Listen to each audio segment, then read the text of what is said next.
할렐루야! 살 수 있는 길 주님의 교회 김학준 목사입니다. 오늘 함께 은혜 받으실 하나님 말씀의 제목은 행복의 조건 심고 거두는 법칙입니다. 본 말씀은 갈라디아서 6장 7절에서 10절까지입니다. 스스로 속이지 말라. 하나님은 없이 여김을 받지 아니하시나니 사람이 무엇으로 심든지 그대로 거두리라. 자기의 육체를 위하여 심는 자는 육체로부터 썩어질 것을 거두고 성령을 위하여 심는 자는 성령으로부터 영생을 거두리라. 우리가 선을 행하되 낙심하지 말지니 포기하지 아니하면 때가 이름에 거두리라. 그러므로 우리는 기회 있는 대로 모든 이에게 착한 일을 하되 더욱 믿음의 가정들에게 할지니라.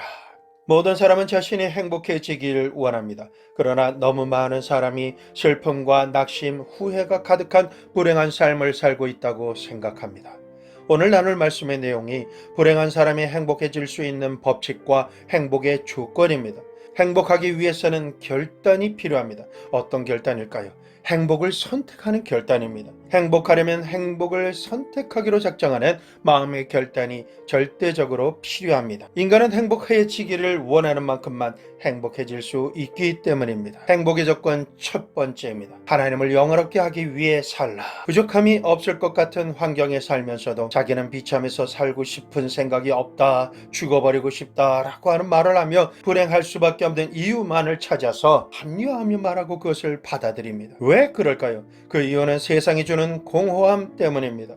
모두가 부러워하는 삶을 살아도 그 삶의 내용이 없고 텅 비어 있기 때문에 허무하고 공허한 것입니다. 내가 살아가는 삶의 내용이 의미가 있고 가치가 있으며 반드시 성취해야 할 목표가 있으면 어떤 상황과 처지에 살고 있든지 간에 그것을 성취하기 위한 의지와 열정과 생기가 넘치게 되어 있습니다. 그러나 살아가는 삶에 아무런 목적도 내용도 없으면 그 삶은 무의미하고 공허한 삶이기 때문에 극단적인 생각을 하도록 하는 마귀에게 쉽게 쏘가 넘어갈 수가 있는 것입니다. 그러면 어떤 내용이 내 마음속에 채워져 있어야 모든 상황을 극복하고 끝내 성취해내고야만은 행복한 삶을 사명을 가지고 살 수가 있을까요? 가장 먼저 채울 것은 나를 위해 십자가에서 죽으시고 부활하신 예수 그리스도를 내 마음에 가득 채우는 것입니다. 그리고 하나님을 날마다 기쁘시게 하고 영원롭게 해드리는 삶을 내 삶의 목적으로 삼으면 우리의 삶은 어떤 상황에서도 흔들리지 않는 가치 있는 삶을 살게 되는 것입니다. 하나님의 영광을 위해 사는 삶의 목표는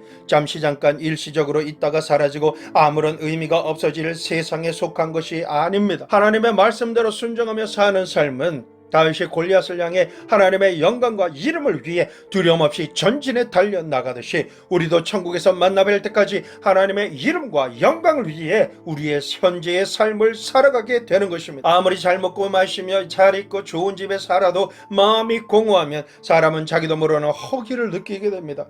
우리 인생은 자신이 고민하고 낙심하는 문제가 명확히 무엇인지 모르는 채 해결할 답도 없이 방황하며 무언가를 계속하면서 살고 있습니다. 자신의 선택이 정답이라는 확신도 없으면서 그나마 좋은 것을 잘 선택했다라고 자기 스스로 합리화하며 살 뿐입니다. 그러한 모습은 마치 벼랑 끝을 걸어가고 있는 모습과 같습니다. 위기 가운데 무책임하게 눈 감고 살아갈 뿐입니다. 왜 그럴 수밖에 없을까요?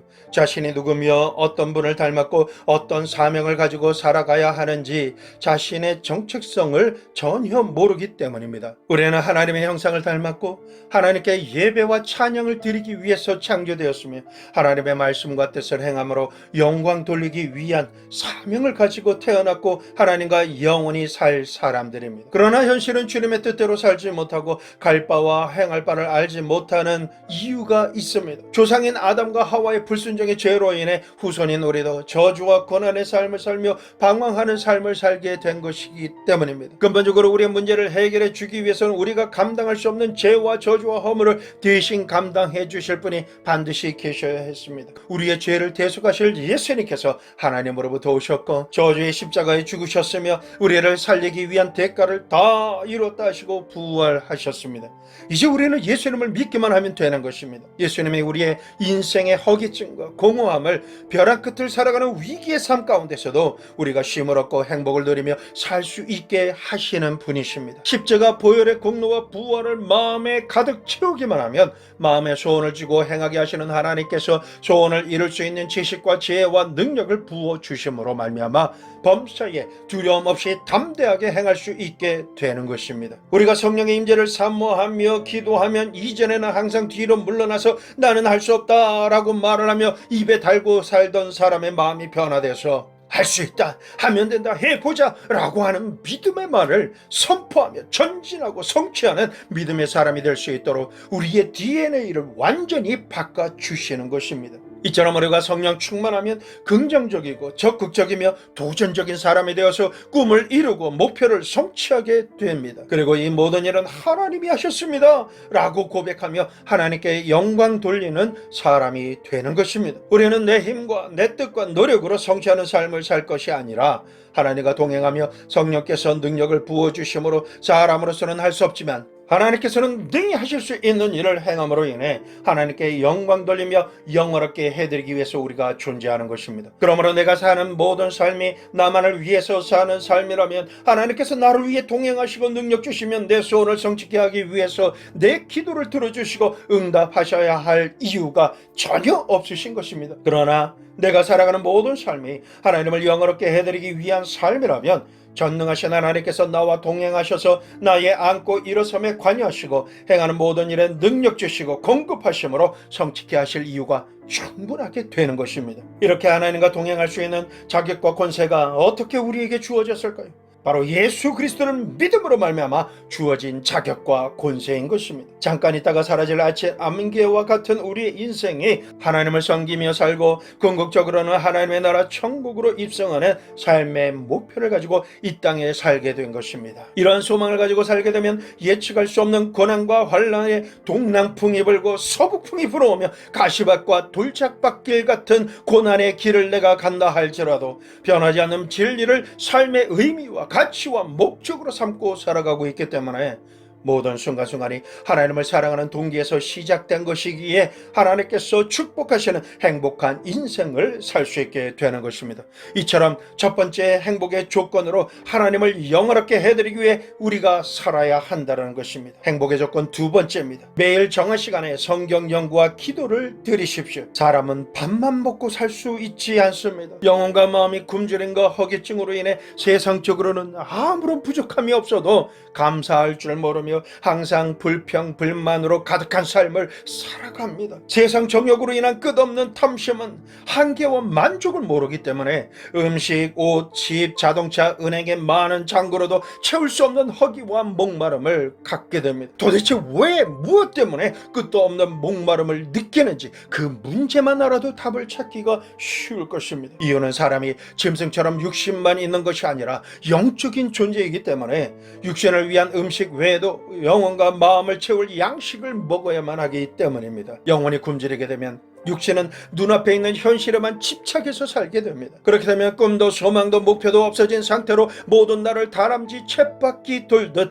동일한 생활을 반복하다가 결국은 탈진하게 되고 허무한 인생을 산 자신을 발견하게 됩니다. 이 세상 사랑은 모든 것을 채워주는 진실한 사랑이 아니기 때문에 아무리 사랑해도 결국은 황금 사랑에 무시받고 눈물 찢는 사랑일 뿐입니다. 그러니 행복한 표정으로 웃는다 해도 진정으로 행복해서 웃는 웃음이 아닌 것입니다. 우리의 영혼의 공허함과 굶주림을 채울 길은 성령 하나님의 아홉 열매인 사랑과 희락과 화평과 오래 참음과 자비와 양성과 충성과 온유와 절제와 같은 하나님의 성품을 내 마음으로 채워야만 행복한 자의 복을 누릴 수가 있게 되는 것입니다. 영혼의 약식은 육신을 위해 매일 먹어야 하는 세 끼의 식사처럼 먹어야 하지만 틀린 점이 있다면 육신은 배부름에 한계가 있지만 영의 양식은 먹을수록 더 많이 확장되고 힘이 생기며 명철해지고 민첩해지는 것입니다. 하나님께서 원하시는 뜻대로 살기 위해서는 레마의 음성을 쉬지 않고 들어야 합니다. 살아가면서 우리에게 문제를 해결할 지혜가 없고 심령이 공고하며 아프고 고통스러울 때,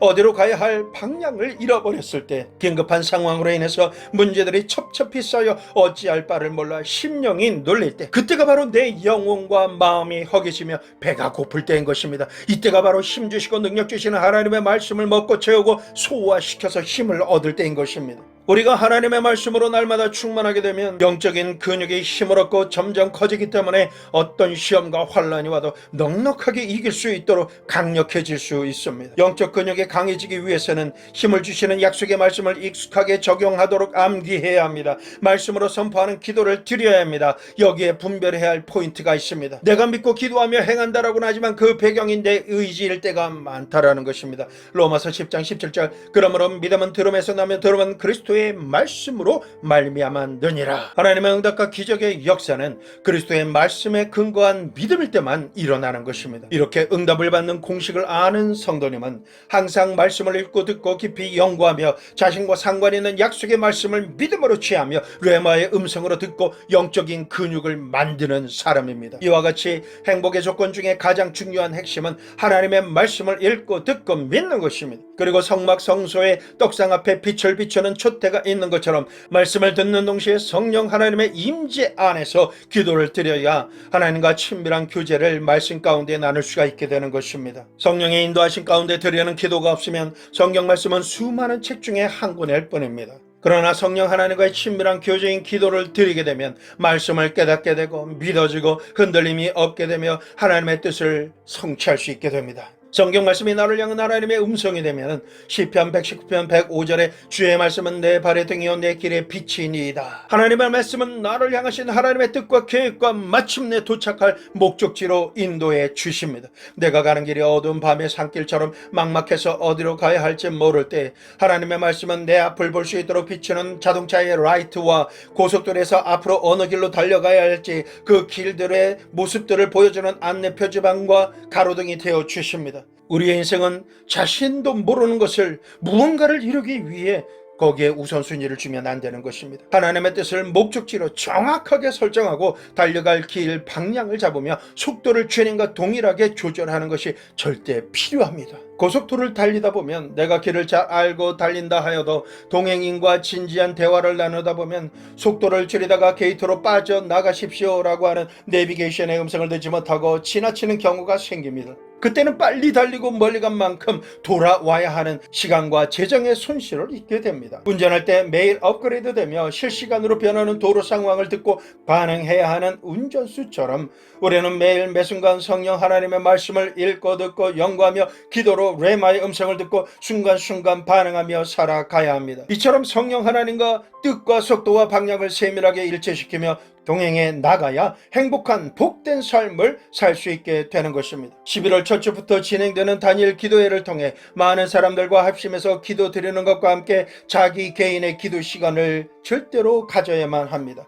역대하 7장 14절 내 이름으로 일컫는 내 백성이 그들의 악한 길을 떠나 스스로 낮추고 기도하여 내 얼굴을 찾으면 내가 하늘에서 듣고 그들의 죄를 사하고 그들의 땅을 고칠지라. 이 말씀은 국가적인 관점에서도 행해야 되지만 개인적으로도 회개하며 하나님의 얼굴을 구해야 하나님께서 용서해 주시고 고쳐주시고 응답해 주시는 것입니다. 하나님과의 친밀한 교제는 내가 홀로 주님 앞에 나아가 기도하기로 작정하는 순간부터 생기기 시작하는 것입니다. 이 친밀함은 너무나 필요합니다. 하나님과의 친밀함이 없이는 하나님께서 말씀하시는 언약이 나와 상관 있다라고 믿기가 어렵기 때문입니다. 그러므로 하나님과의 친밀한 시간을 가지기 위해서 5분, 10분, 30분, 1시간을 주님 앞에 머물며 더 친밀한 관계로 돌파해야 합니다. 진실로 행복하기 원하시는 분은 아침, 저녁 말씀과 기도의 시간을 의지적으로 작정하고 빼앗기지 말아야 합니다. 로마서 8장 28절 우리가 알거니와 하나님을 사랑하는 자 곧 그 뜻대로 부르심을 입은 자들에게는 모든 것이 합력하여 선을 이루느니라. 하나님을 사랑함으로 하나님의 뜻을 이루려고 순종하며 전진해 나가면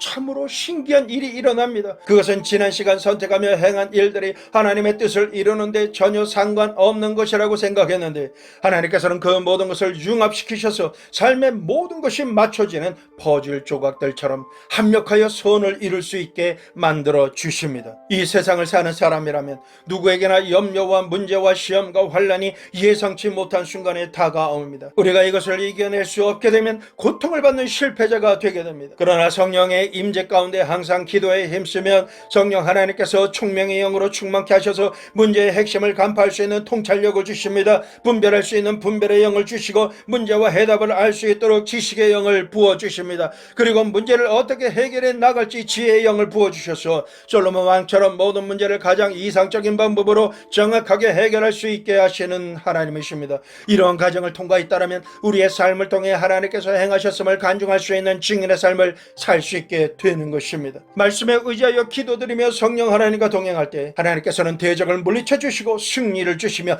어떤 상황 가운데서도 넉넉하게 이겨낼 수 있게 승리의 주인공이 되게 하시는 것입니다. 하나님께서 말씀하십니다. 민수기 14장 9절 다만 여호와를 거역하지는 말라. 또 그 땅 백성을 두려워하지 말라. 그들은 우리의 먹이라. 그들의 보호자는 그들에게서 떠났고 여호와는 우리와 함께 하시느니라. 그들을 두려워하지 말라. 하나님을 의지하며 거역하지만 않으면 여호와 하나님께서 함께 하시기 때문에 모든 상황과 대적을 두려워하지 말라라고 말씀하십니다. 하나님과의 관계만 신실하게 유지하면 삶의 모든 상황은 유리하게 바뀔 것이고 대적의 모든 소유는 우리의 소유가 된다라고 약속하시며 주신 말씀입니다. 우리는 이처럼 하늘의 천사도 부러워할 행복한 사람들입니다. 그러므로 정한 시간에 말씀을 읽고 듣고 연구하며 기도드리기에 전혀 힘쓰고 작정하고 행하심으로 행복의 조건을 채우시고 축복받으시기를 축원합니다. 행복의 조건 세 번째입니다. 마음의 병을 청산하라 입니다. 사람은 육신의 질병으로 고통을 받지만 어쩌면 그보다 더 고통스러운 것이 마음의 병일 것입니다.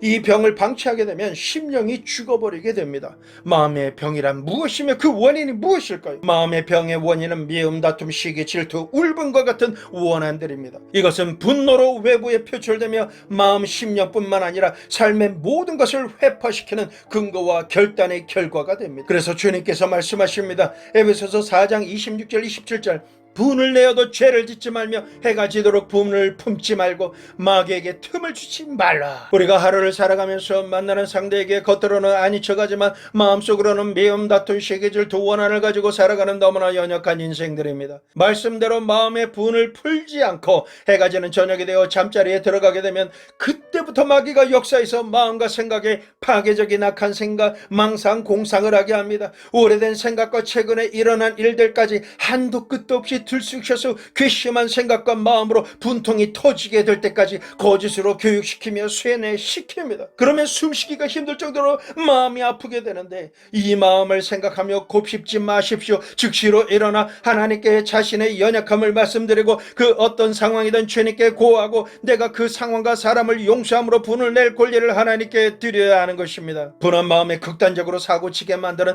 악한 원수 마귀에게 넘어가지 않을 수 있는 방법은 그것입니다. 그러므로 화가 머리끝까지 뻗치기 전에 나는 더 이상 이렇게 분한 마음을 가슴 품지 않겠다. 지금부터 자꾸만 분하고 화가 날 모든 상황과 오래됐음에도 기억에서 지워지지 않는 사실이나 거짓들을 향해 내가 선포한다. 나는 이 모든 생각과 마음을 청산하고 버린다. 용서함으로 모든 권리를 하나님께 올려드린다. 그러므로 모든 분노할 생각들은 나와 상관없으니 잠잠하라 떠나가라. 지금 이 시간 내 마음, 내 가슴 속에 남아있는 모든 나쁜 생각들을 예수님의 피와 물로 씻는다. 어떤 저주의 생각도 다 씻겨져 나갈지어다. 예수님의 이름으로 기도드립니다. 선포합니다. 아멘 아멘. 자신을 측은하고 초라하게 만드는 모든 생각을 하나님의 말씀에 순종함으로 해가 지기 전에 마음과 생각에서 예수님의 이름으로 다 씻어내야 합니다. 우리는 체한 사람이 토하듯이 하나님께 토설하는 기도를 드리며 가슴속에 있는 원한과 분노를 모두 다 하나님께 고자질해서 시원하게 살아야 하는 것입니다. 마음속에 있는 근심 걱정들도 수고하고 무거운 짐들과 함께 하나님께 기도드리므로 십자가 밑에 다 내려놓으십시오. 이것이 마음의 병을 청산하는 방법입니다. 우리가 육신의 삶을 사는 이상 마음속에 근심, 염려, 환경적인 불안과 공포, 두려움이 다가오지 않을 수는 없습니다. 하지만 이것 때문에 전전긍긍하며 살지 말고 이 세상의 그 어떤 두려움과 염려, 불안과 공포보다 더 크고 위대하신 하나님 앞에 나아가 마음을 열어놓고 의지함으로 부르짖어 기도해야 하는 것입니다. 예수님 도와주세요, 살려주세요 라고만 기도하셔도 됩니다. 그 안에 모든 기도 제목이 들어있기 때문에 그렇습니다. 진짜로 숨이 막힐 정도의 상황이 빠진 사람은 미사 어구를 사용할 경황도 없습니다. 그저 살려주세요, 하나님 살려주세요 라고 부르짖으며 1시간이고 2시간이고 주님 앞에 구원의 손을 펼쳐주시기만을 바라고 그 손을 잡아주기만을 바라며 손을 들 뿐입니다. 이렇게 기도하며 하나님께 나아가는 사람은 구원과 응답을 선물로 받게 됩니다. 내 마음이 쓰디쓴 쓴물과 같습니까? 예수님께서 겟세마네에서 다 마시신 쓴잔에는 내가 감당할 수 없는 쓰디쓴 물이 담겨져 있습니다. 아무런 죄가 없으신 예수님께서 보시고는 그 쓰디쓴 고통이 얼마나 괴로우셨던지 간에 3번씩이나 하나님께 이 쓴 잔을 옮겨주시기를 간구하였던 것입니다. 예수님께서는 우리가 가슴에 앓고 있는 쓰디쓴 아픔이 얼마나 고통스러운지 이마에 흐르는 땀이 실핏줄이 터져서 피가 흐를 정도이셨습니다. 우리의 마음의 아픔이 얼마나 고통스러운지 이 세상 아무도 몰라주어도 예수님 말은 이 모든 마음의 고통을 잘 알아주시고 그것을 감당하신 것입니다. 마음의 병을 우리 힘으로 청산할 수 없기 때문에 예수님께서 대신 우리의 쓴 잔을 한 방울도 남김없이 다 마시셨던 것입니다. 우리가 예수님을 믿는다는 것은 예수님께서 나를 위해 쓴 잔을 다 마시셨다는 진리를 믿는 것입니다. 그러므로 내 가슴 속에 쓴물이 없다고 선포해야 정상적인 믿음이 되는 것입니다. 그러므로 저녁이 되기 전에 분노가 일어나고 생각이 마음을 사로잡으면 쓴 잔을 마시신 예수님을 바라보아야 합니다. 그리고 이 생각과 마음을 계속 생각하고 상상하며 푸는 것을 나는 포기한다 이렇게 선포함으로 화를 낼 내 권리를 내려놓는 사람이 되어야 행복한 사람이 될 수 있는 것입니다. 우리가 무엇을 바라보느냐에 따라 행복할 수도 있고 불행할 수도 있습니다. 그러므로 불안과 공포 대신에 예수 그리스도의 십자가를 바라보고 하나님의 사랑을 마음에 충만하게 채우면 하루 동안 마음을 힘들게 했던 모든 부정적인 마음과 좌절감을 너무나 가볍게 청산할 수 있게 되는 것입니다. 고린도후서 10장 3절에서 5절 말씀, 우리가 육신으로 행하나 육신에 따라 싸우지 아니하노니 우리의 싸우는 무기는 육신에 속한 것이 아니오 오직 어떠한 견고한 진도 무너뜨리는 하나님의 능력이라. 모든 이론을 무너뜨리며 하나님 아는 것을 대적하여 높아진 것을 다 무너뜨리고 모든 생각을 사로잡아 그리스도에게 복종하게 하니. 화를 내고 분노할 모든 생각을 사로잡아서 그리스도에게 복종케 하는 저와 여러분이 되시기를 예수님의 이름으로 축원합니다. 행복의 조건 4번째입니다. 가족과 친해지는 노력을 하십시오. 오늘날 너무나 바쁘고 복잡한 생활을 하며 각자가 해야 하는 일로 인해 가족들의 얼굴을 보기도 힘들 정도로 정신없이 바쁘게 살아가고 있습니다. 그래서 서로에 대해서 알고 친근하게 대할 수 있는 시간적인 여유가 없는 상태에서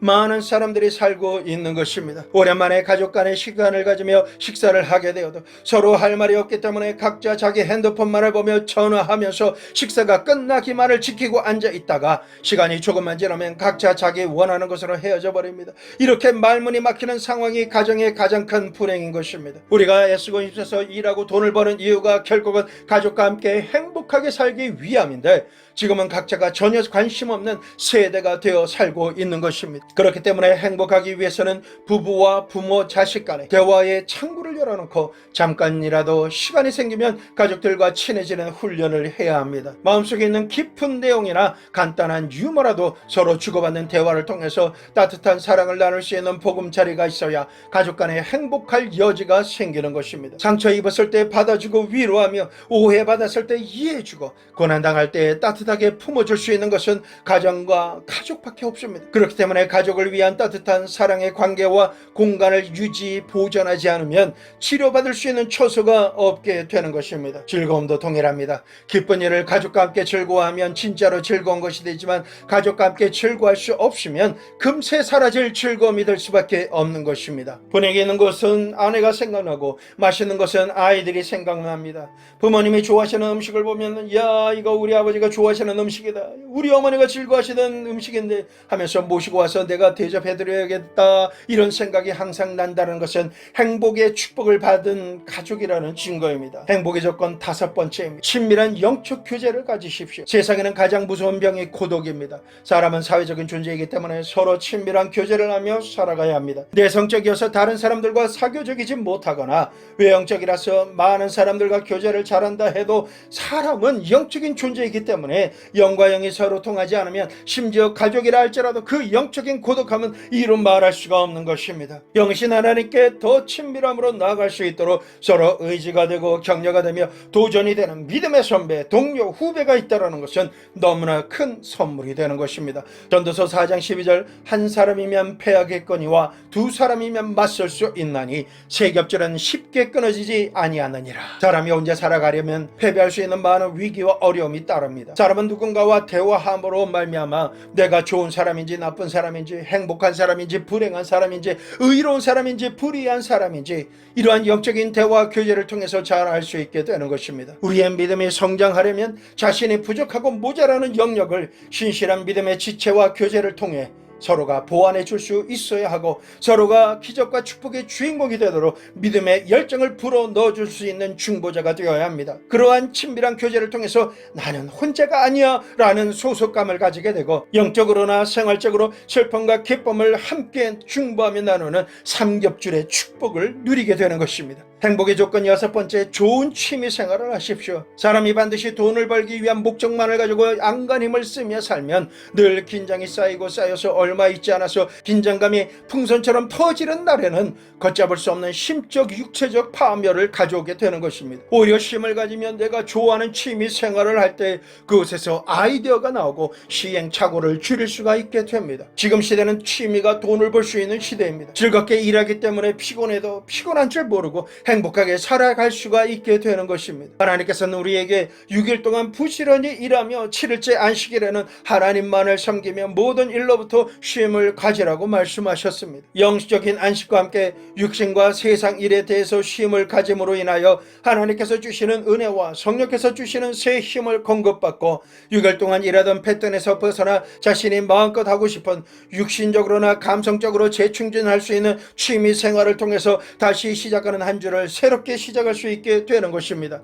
영적으로 채워지고 안식을 가지게 되면 육신적인 삶의 긴장과 고독과 아픔은 치유됩니다. 그러므로 우리는 작은 취미라도 가지고 개인적으로나 가족 혹은 친구들과 함께 평상시에는 할 수 없었던 다른 패턴으로 취미 생활을 하는 것은 영감이 확장되는데 많은 도움이 됩니다. 함께 산책하거나 쿠키를 만들고 플로리스 꽃을 꽂고 재봉을 배우고 악기를 다루며 성악도 배우고 수영을 해도 좋습니다. 이러한 취미는 삶에 활력을 주며 건강과 즐거움을 그리고 성취감과 행복을 누릴 수 있게 하는 것입니다. 행복의 조건 7번째입니다. 이웃을 위한 선한 일을 하나라도 행하십시오. 이웃을 위한 선한 일을 행하는 것은 자신의 이기심을 소멸시킬 수 있는 제일 좋은 방법입니다. 돌아온 탕자의 내용을 잘 아실 것입니다. 탕자가 자기만 알고 아버지가 돌아가시지도 않았는데 나는 아버지와 집을 멀리 떠나 돌아오지 않을 것이니까 유산을 내게 주십시오 라고 말하며 자기 중심적인 생각과 이기주의적인 마음으로 유산을 받아서 집을 떠나 멀리 갔습니다. 그러나 이기적이고 자신의 욕망만을 선택하고 살면 쾌락을 추구하는 삶을 살게 되고 허랑방탕하게 모든 것을 탕진하게 됩니다. 아무리 좋은 가정과 환경, 부유한 가운데 살고 있다 할지라도 이기적인 사람은 결국은 기근을 만나게 되어 있습니다. 그러한 기근이 계속되면 돼지 우리와 같은 곳에서 잠을 자며 돼지가 먹는 음식도 부러워하며 겨우 먹는 짐승보다 못한 존재로 손가락질을 받으며 살게 되고 마는 것입니다. 자기만 잘 먹고 잘 입고 잘 살겠다라고 말하면 크게는 지구의 생태계를 파괴하고 작게는 짐승과 같은 자신의 존재가 되고 마는 것이죠. 탕자가 이러한 기근과 절망에 처해 굶주림과 고통 가운데 살고 있을 때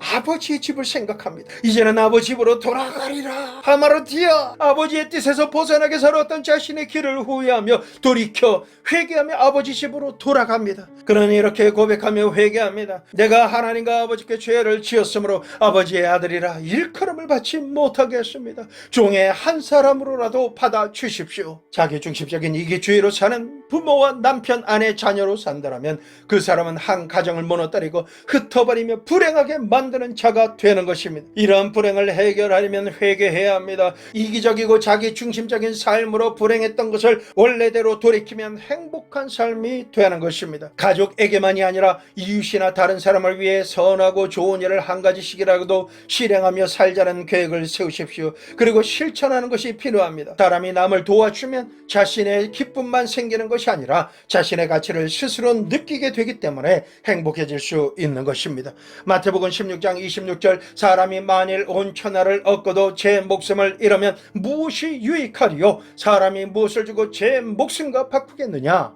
이웃을 위해 세상적으로나 육신적으로 좋은 일을 한 가지라도 해야 합니다. 그러나 그보다 더 크고 중요한 선한 일이 있습니다. 멸망으로 가는 길에서 회개하여 돌이키고 천국의 축복을 받아 행복한 삶을 살 수 있도록 예수님의 십자가 구원의 복음을 전하는 것이 제일 좋고 선한 것을 주는 일입니다. 영적으로 보지 못하고 듣지 못하며 느끼지 못하는 사람에게 다가올 재앙을 감지하지 못하고 멸망으로 달려가는 영혼들을 살리기 위해 복음을 전하는 선한 일은 가장 중요한 봉사요 선한 일인 것입니다. 영원한 지옥불에 들어갈 사람을 영원한 생명길로 이끌어주는 것보다 이웃을 위해 좋은 일을 행하는 것은 없습니다. 그러므로 우리는 때를 얻든지 못 얻든지 전도를 해야 됩니다. 그리고 이와 같은 복음전도의 선한 일을 하면서 하나님께서 자신을 얼마나 사랑해 주시는지 알고 느끼고 체험할 수 있어야 합니다. 하나님의 그 사랑을 받은 만큼 다른 사람을 사랑할 수 있게 되는 것입니다.